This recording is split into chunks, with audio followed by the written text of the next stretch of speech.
I've just checked on my main channel, and I have actually done a stream about the principle of the thing, but I didn't listen to it again, so I may well be repeating myself. I don't think I mentioned idolatry in my previous stream on my main channel, but really I'm saying that our problems could be solved by people who are supposed to believe in the principle of the thing, acting as if they believed in the principle of the thing.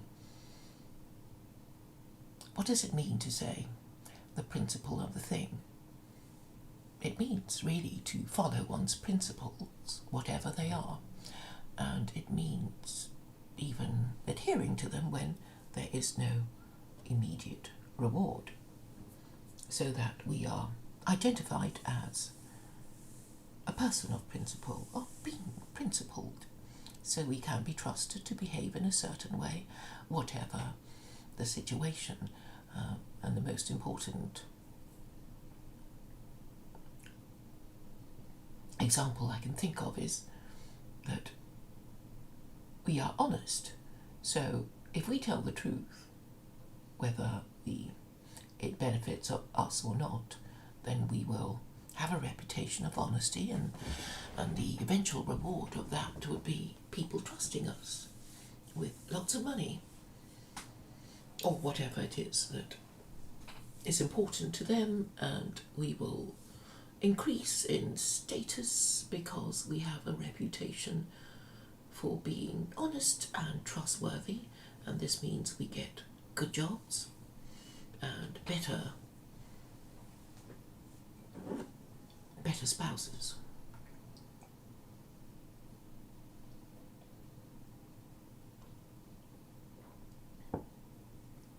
And beyond that, we should be known for being reasonable, capable of exercising logic, so that people don't think we're stupid.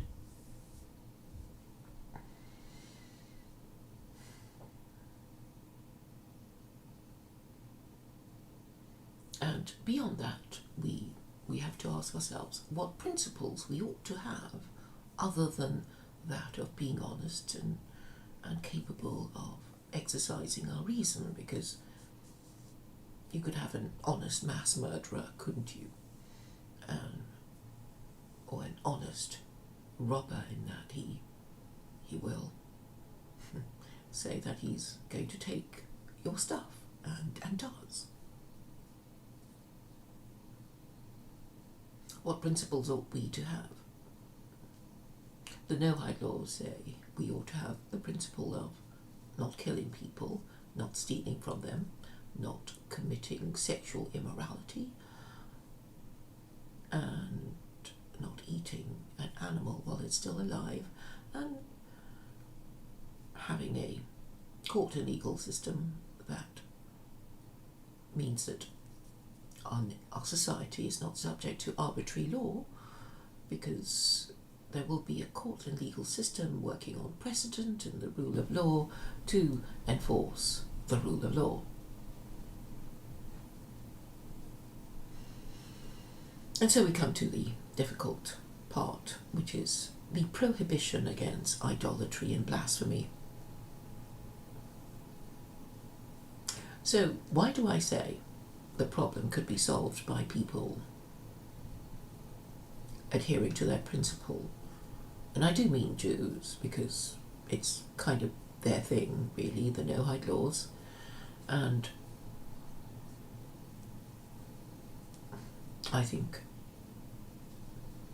that they were made God's chosen people for the purpose of upholding and setting standards. And now, well, not now, but, for the past 2,000 years, they've not been doing it.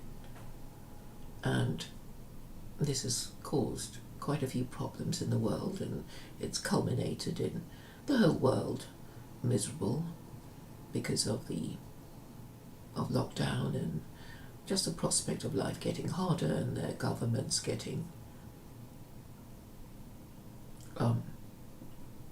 more unresponsive to their needs, taxing them more, putting on more red tape to make their lives even more of a burden than they are now. And how can we solve this problem? And I'm saying that, come on, religious people, you're supposed to have all your religious principles. Why not assert them and talk about them? And particularly Jews who are supposed to be triggered by idolatry. But I find that I'm the one getting more triggered about idolatry. Well, they just go, nah, idolatry, who cares?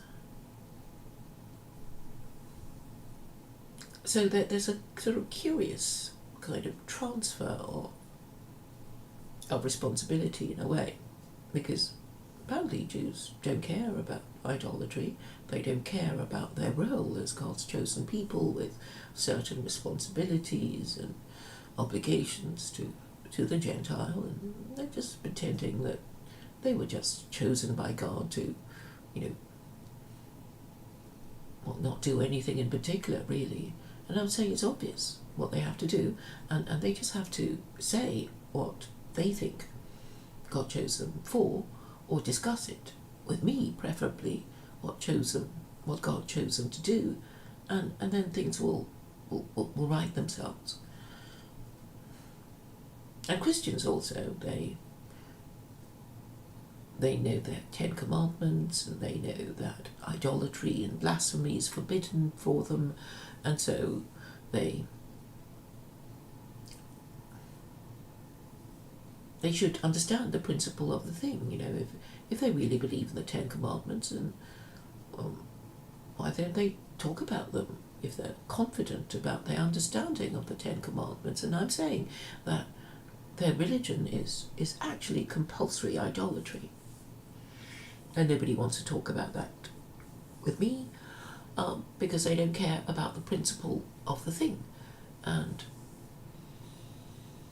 Muslims who have been commanded by chapter 18 verse 4 of the Quran, they don't care about the principle of the thing, because they don't obey that verse that requires and commands them to admonish those who claim that God has begotten the Son. So all three branches of the Abrahamic faiths are in fact ignoring the principle of the thing, the principle that is clearly stated in their religion about idolatry being forbidden. And now nobody wants to talk about it. But I think if they were to do so, a chain of events would come into being, would ensue, so that the problem is solved. It is ironic that I, of all people, an agnostic, am seeing the importance of the principle of the thing. There are people who are capable of adhering to whatever principle that they think they adhere to. And at the very least, it should be that of speaking the truth and exercising logic.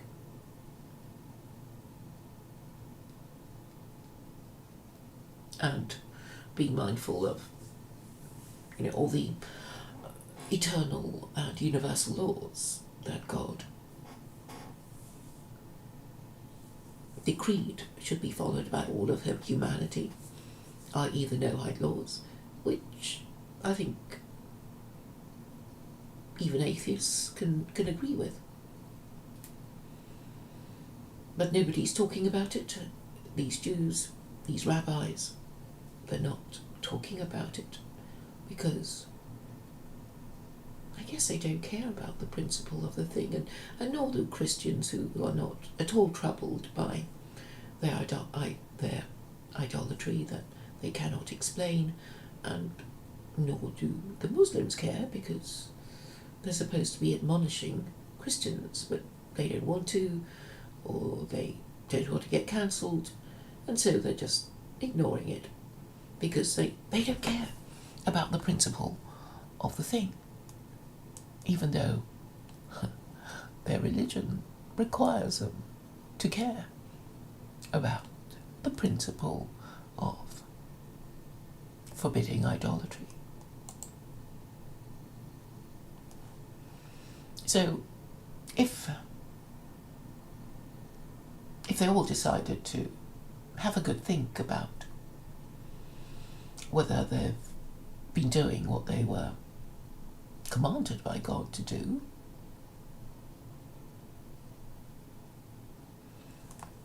there would be global penitence and perhaps a reprieve from the world going into a very bad phase, or the Western world at any rate, going into, well, a period of accelerated corruption, decline, chaos and criminality. And all that requires is just somebody prepared to engage with me on the issue, and they're not going to do that because they are basically corrupt. They don't want to go there. They don't care about the principle of the thing. And this is really what is stopping the correction, because the principle of the thing requires us to care about truth, logic and morality, and it requires us to exercise logic and submit to truth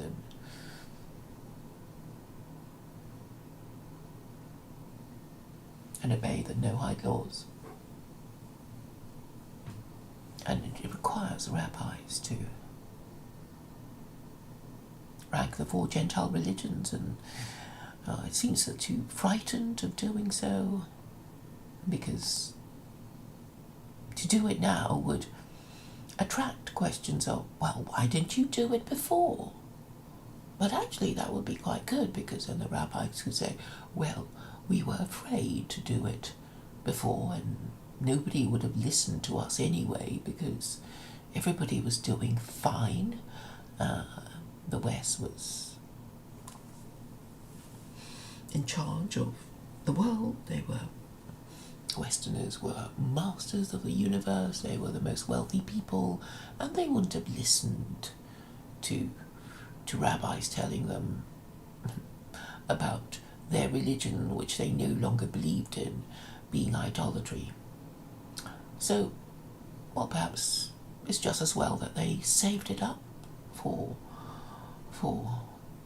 our global pandemic, and then that would have more impact. So perhaps the time is still now. I mean, the time obviously wasn't ripe before, when the West was comfortable and supreme in its affluence, that nobody thought would ever be undermined until China popped up on the scene and overtook the West with its rational government. So I don't think it's too late. I mean, obviously I have to be an optimist to do all this. So maybe just one rabbi can talk to other rabbis about what they should be doing. Should they just pretend that all this has nothing to do with them? All this being the pandemic, and which I guess, the believing rabbis, the believing Jews would have to think must be caused by Hashem, because all good and evil come from God, and all suffering is punishment for sin.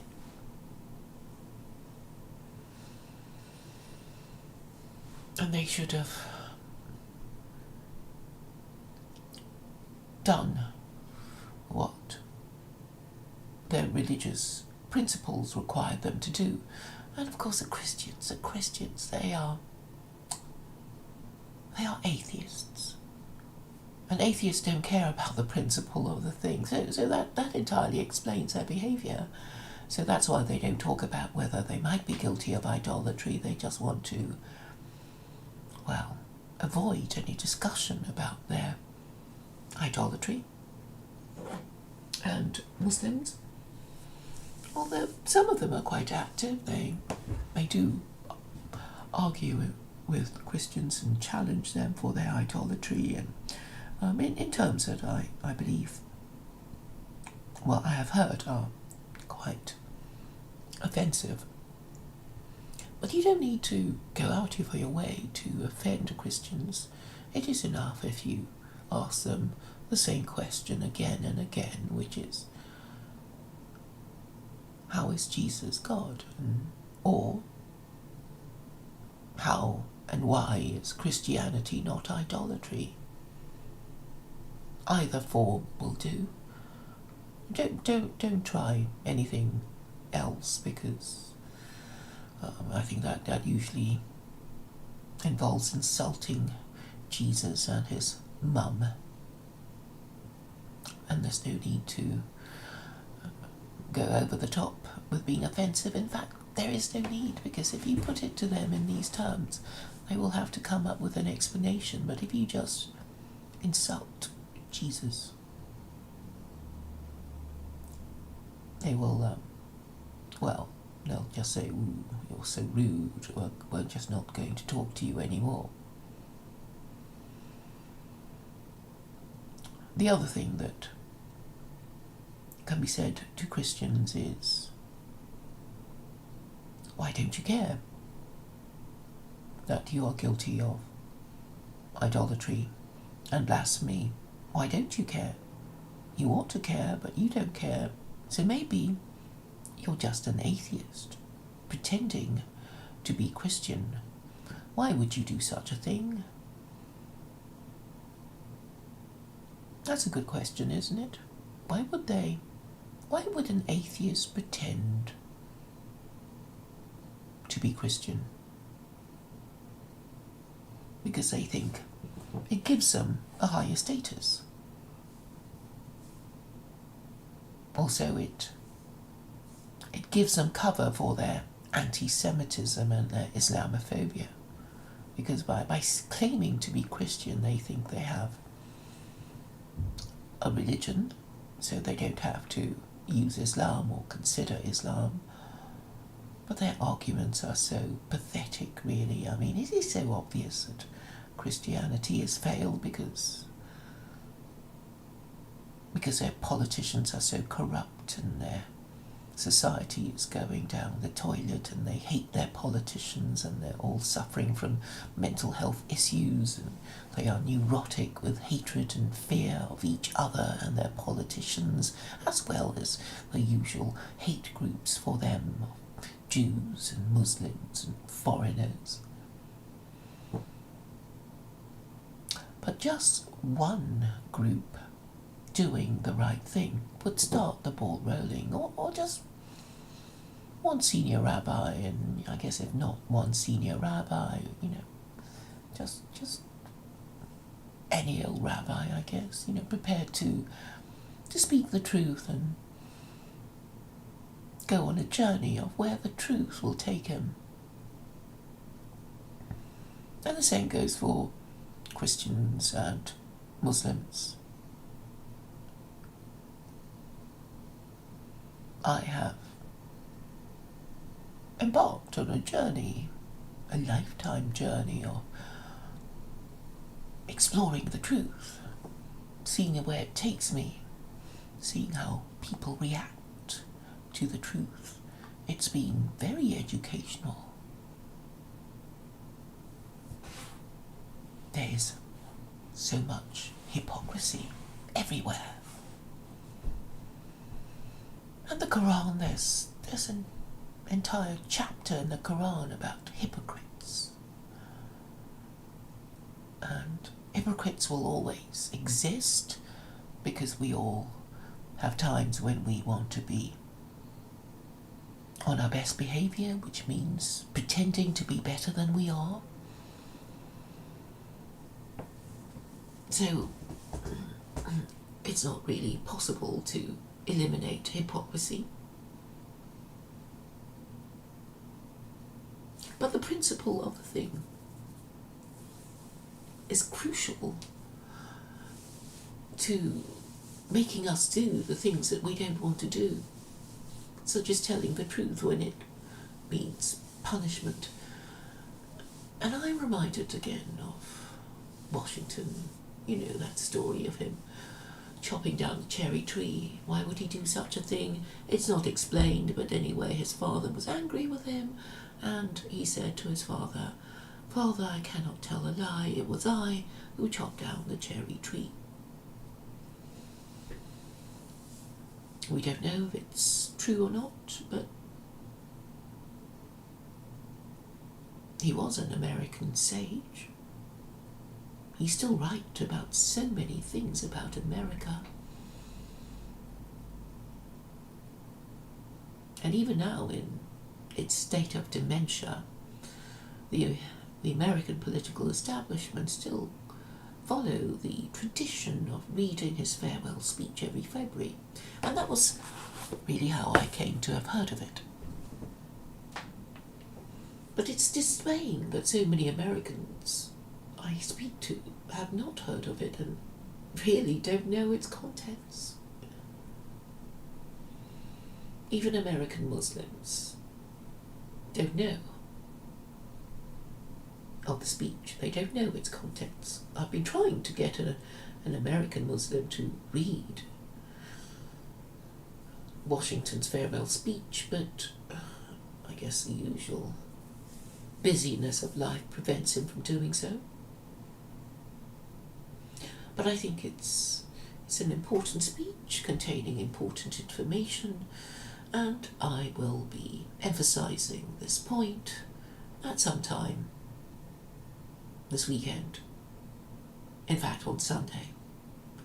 So, all being well, this point will be made to you without me monologuing away. So, thank you for your attention thus far. There will be more on the same subject.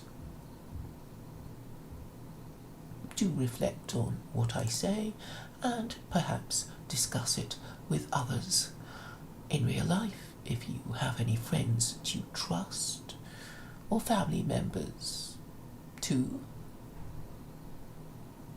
because it is important to understand